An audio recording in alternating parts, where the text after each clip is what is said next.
manni kunillee zeeroo andii kaaree 150 yaani kuno keessa yoo warri dhufe waraabuu barbaanna mana barnoota ayyalee bira kuno karaa guddicha kanarra masgid al-imaaniitiin fuuldurarra ufafoodha kun asfaaltii mana barnoota ayyalee kuno walitti aana asiin kuno lafti kaaree 150 yaani la kuno kaittaanus diizaayinii masaniin ka'eera la kuno manni kun akkas kuno la mana barumsa laangannoo durii kajan tokko isaa gadiini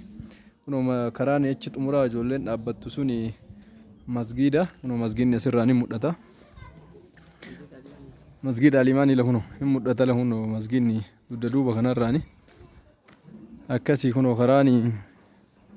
mana isaa foo jiruuni kuno karaan qajeelchullee asiin kana isaa foo kan jiru jechuudha ila kuno akka argaa jirtan kana